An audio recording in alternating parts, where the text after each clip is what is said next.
Hello learners, I am Dr. Arvinder Kaur Pabla, Deputy Director, Center of Andragogical and Pedagogical Sciences, SGT University. I am also a master coach and NLP practitioner, and I am somebody who is a communication specialist who has worked a lot into trainings. Along with that, I have taught business communication in number of courses. So today, welcome to today's session. I am going to talk to you how to develop the basics, the basic framework of professionalism and professional communication for yourself. Let us start with identifying the big idea, as I like to call it, that communication is successful not when the message is sent, but when the other person gets the intent. We have created a shared understanding. That becomes a successful communication. So today's lecture is actually going to build into the basics around this. If we are building that, first and foremost, whatever communication happens, it begins from a person. And now, since we are looking into the professional and business communication here, then we need to first know that as a person, if I want to be seen as professional, what is it that I should be focusing on? Remember, in our previous session, I actually said that how do you create a brand for yourself? That brand value is important. So now if it is a brand value that you are looking at, that means that brand gets developed incrementally. It is not done in a day. So you start and you go ahead and build all of these things along with some of the personal traits. Number one, I would say, is where you keep on learning and increasing and improving your skill set as much as you can. So striving for excellence is the first one that I would like each and every one of you to go ahead and do. Because if we keep learning, we are going to keep ourselves relevant to the field that we want to work in. Next, be dependable and accountable. Now, dependable and accountable, they are both different, but at the same time, they go ahead and they support each other as well. So, being dependable is, for example, if I say that I will report to work at 2 o'clock and I report at 2 o'clock, and I'll have to do that consistently. Next time, if I say you will have the work completed and delivered over to you tomorrow at 9 o'clock, and it is delivered at 9 o'clock, that is called being dependable. People trust your word. And now there is another aspect that is called accountable. Now, accountability says if you are owning up the success of the work that has been delivered, you should also be ready to own up the mistakes. So, if the success is yours, the failure, the learning has to also happen from your end. So, that is accountability. First, make yourself predictable in terms of how you are delivering the work. Let them build the trust. Let them say that yes, this is a knowledgeable person. Secondly, they should be able to trust that when you are there on the project, you will work, and when you will work, you will deliver on time. Third factor that comes in is they should also be able to trust that you are not going to point fingers at others if a mistake happens. You are ready to own that mistake as well. So the next trait, work effectively as a team player. It is easier said than done.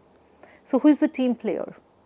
Somebody who listens to others, somebody who lets others express openly, accepts their ideas, does not try to dominate others. A lot of factors. Eventually, during the series, we'll be touching upon what a teamwork looks like, how to build a team as well. So those are the factors that come in. It will keep coming in. But working effectively as a team player, as a trait, is important. Because if nobody wants you on their team, even if I have the best of the knowledge with me, what is the use? It will not be useful for anyone, right? Next is demonstrate professional etiquette. Now, what is professional etiquette? Something that I said in dependability as well. If your reporting time for work is 9 o'clock, be at 9 o'clock. Be punctual. And I always say being on time or being after the reporting time is not punctuality. Punctuality is when you report a little ahead of time. So if you are starting at 9, I would say 2 minutes before that is punctuality. Dot at 9, you might be missing something. Right? So that is something that is my personal belief. I would like to say that professional etiquette includes a lot.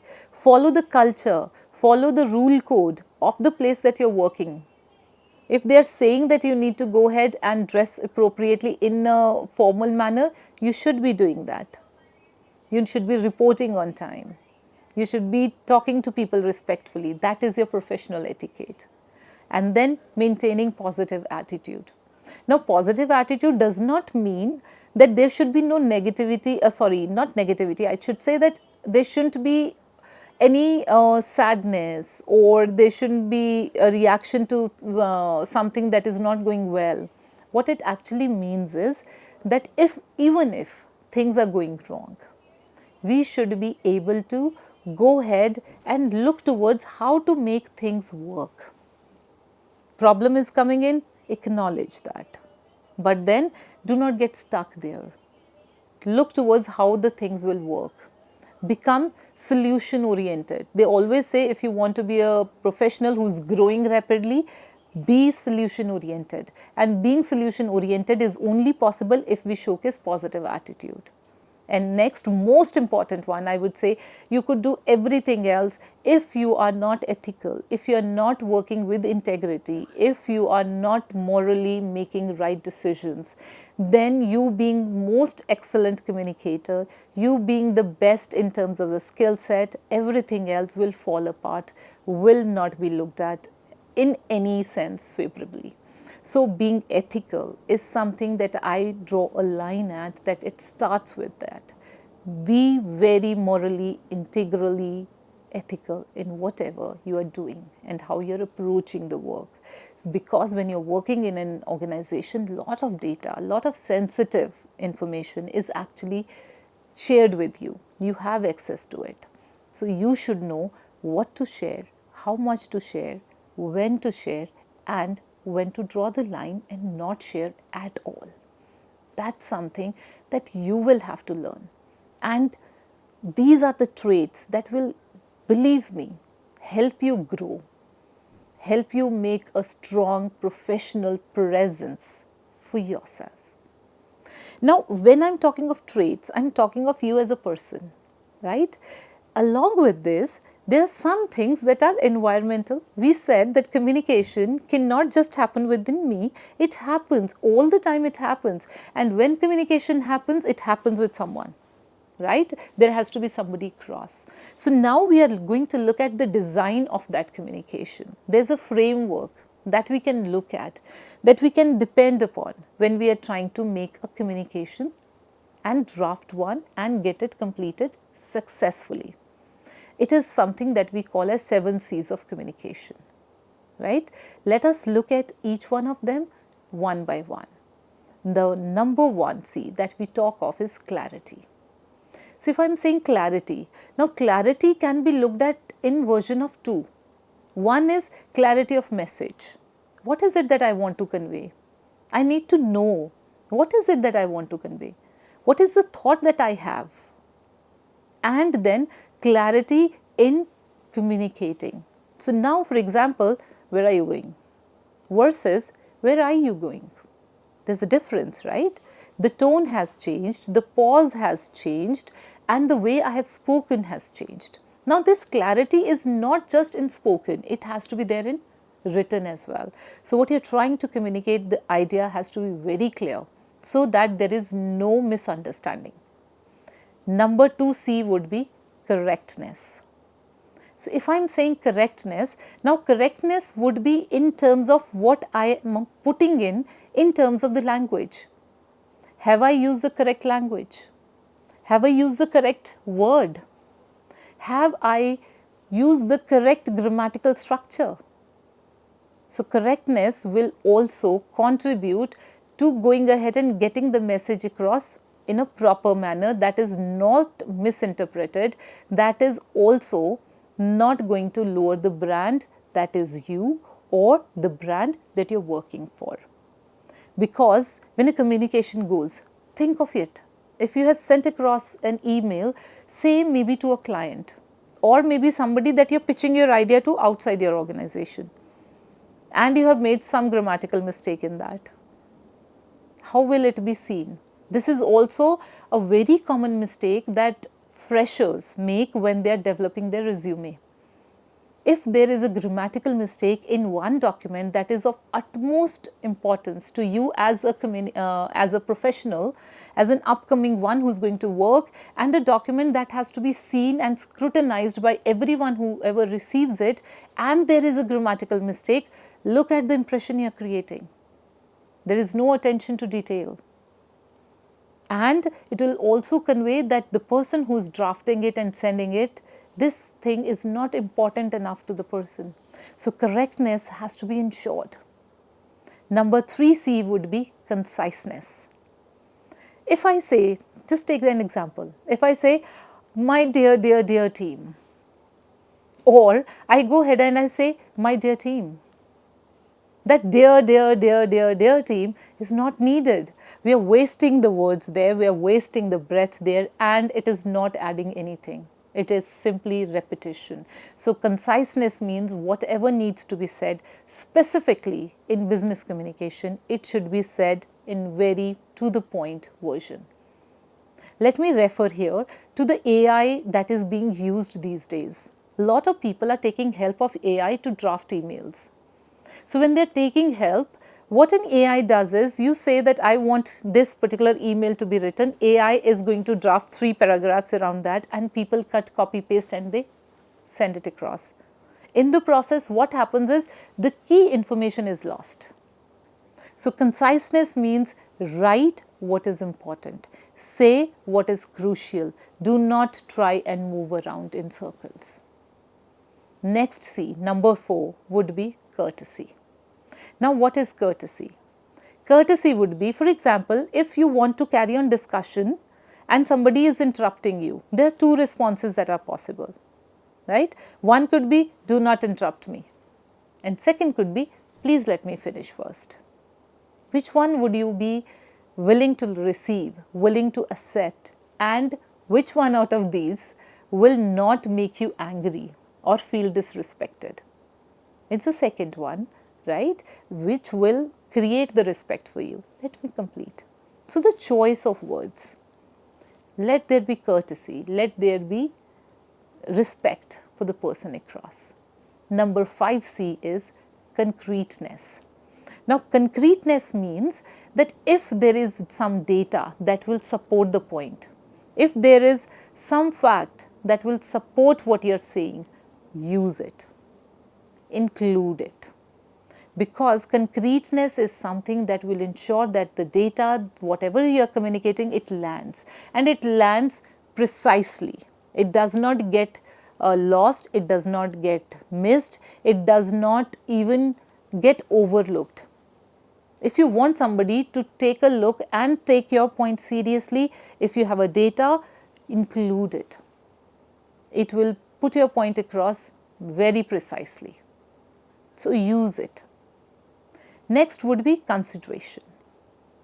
So what I mean here by consideration is, it is something that is called you approach. We are going to talk of this a little later as well. Consideration means having an empathy for the person who's sitting across. Letting that person also understand that yes, I know where you're coming from. So courtesy is being polite. Consideration is understanding the other's point of view. So both of them, they work together. If you're simply courteous but not considerate, or you're considerate and not courteous, it is still not going to. It will not work. You have to make all of these elements sit together and work. The final C of the 7 C's of communication is completeness. What is completeness? Let me explain it to you with an example again. The example would be, say for example, your head goes ahead and the head says, I would like you to come for the meeting tomorrow. Prepare all the documents. Think. One, I would say think from a fresher's point of view. Second, think from any professional's view. The person has said tomorrow is a meeting. How many working hours do we have? Generally 8 working hours. Which particular hour? Which particular timeline are we looking at? And where do you want to meet? What is the venue?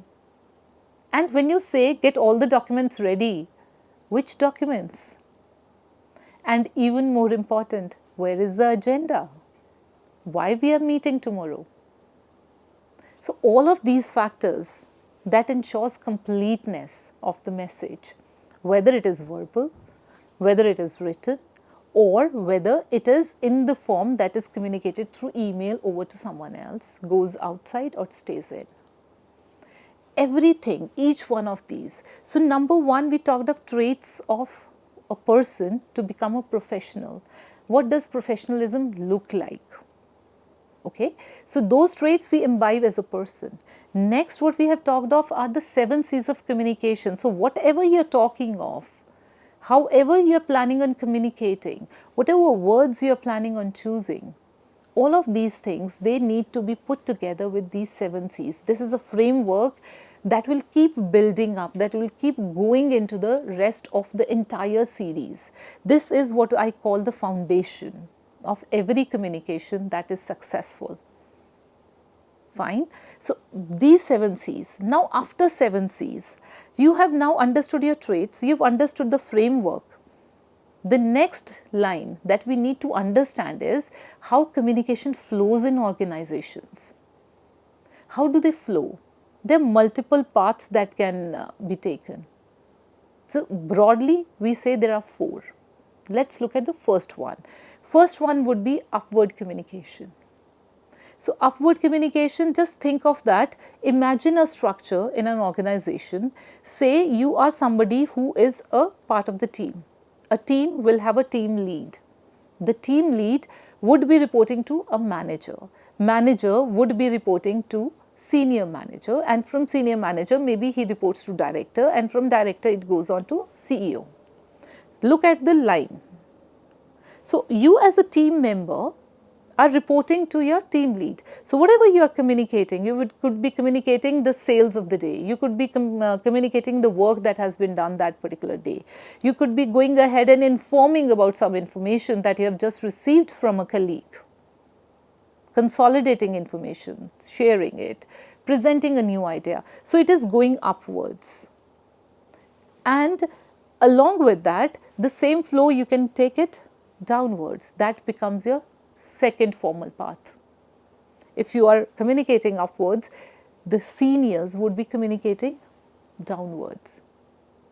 So what are the things that they would be communicating?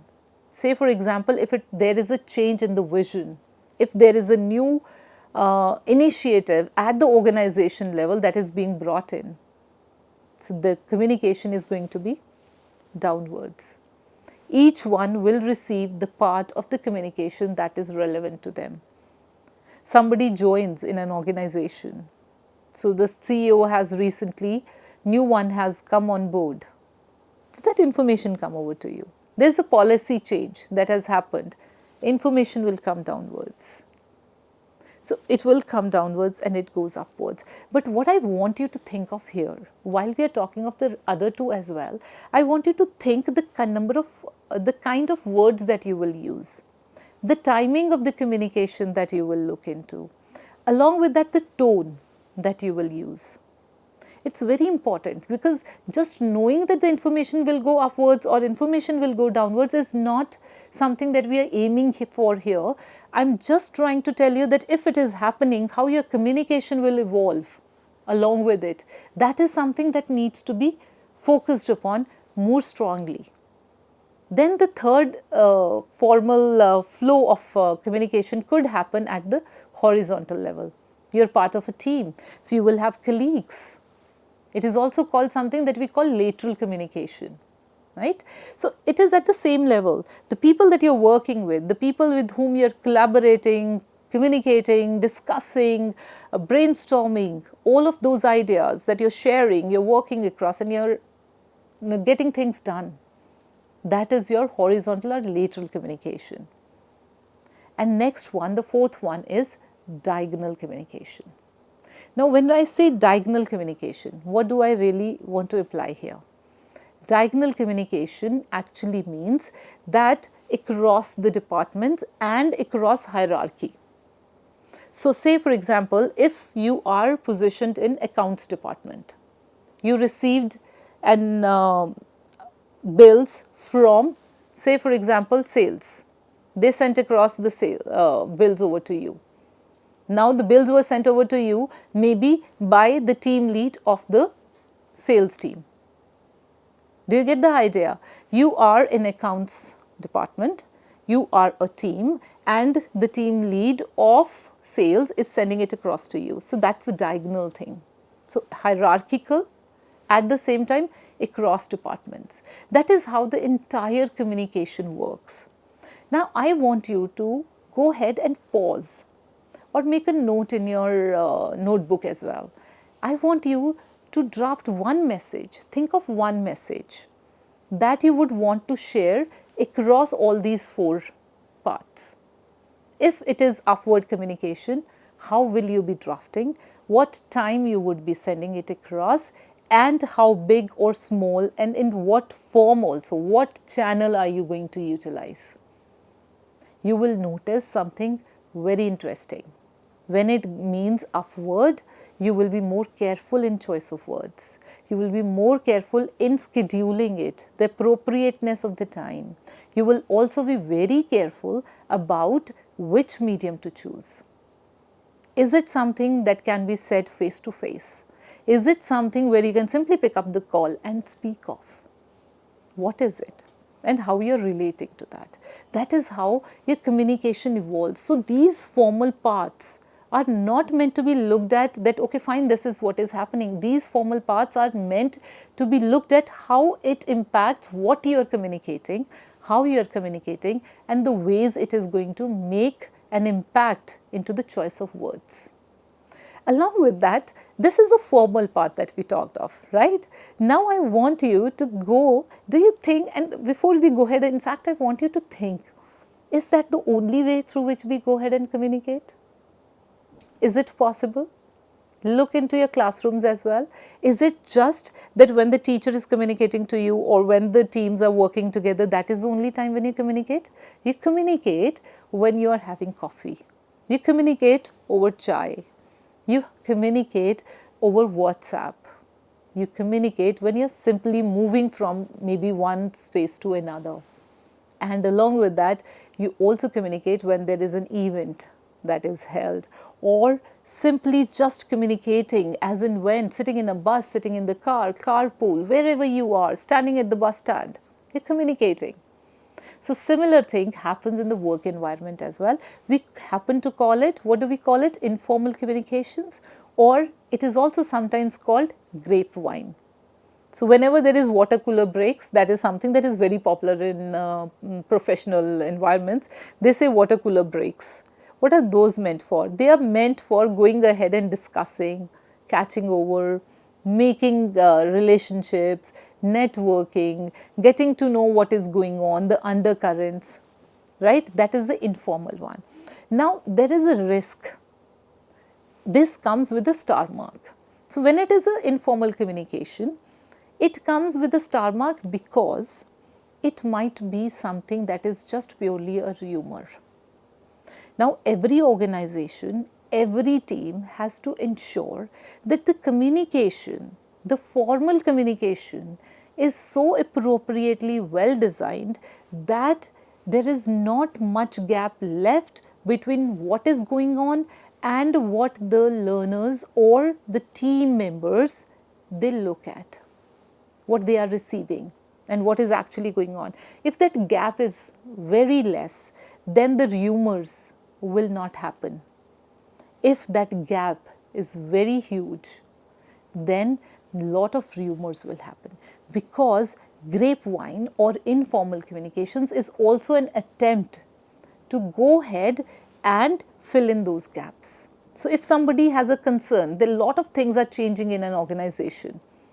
Somebody has a concern, they will start putting in their perceptions, their fears, their anxieties into that communication.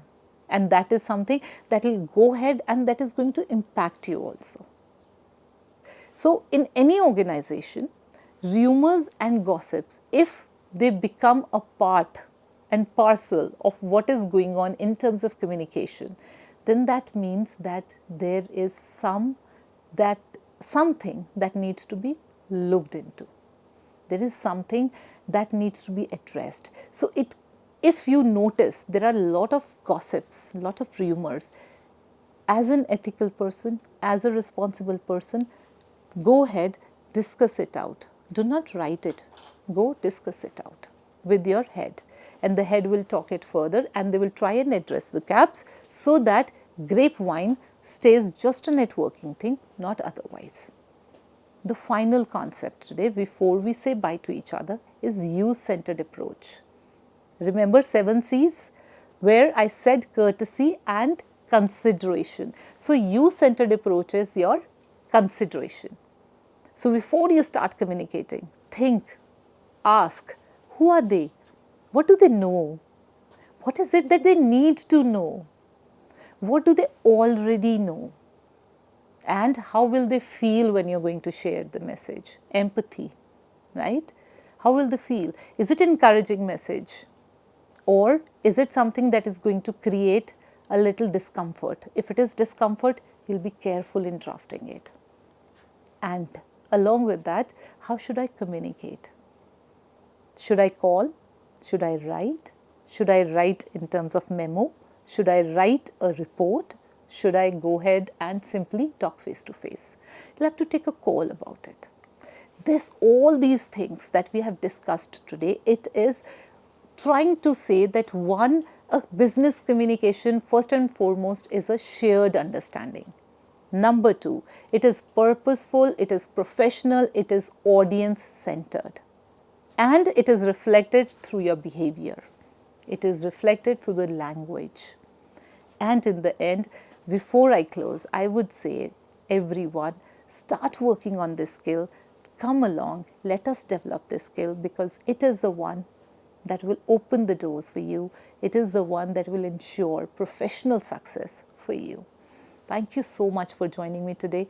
Look forward to the next lecture. We'll be interacting further.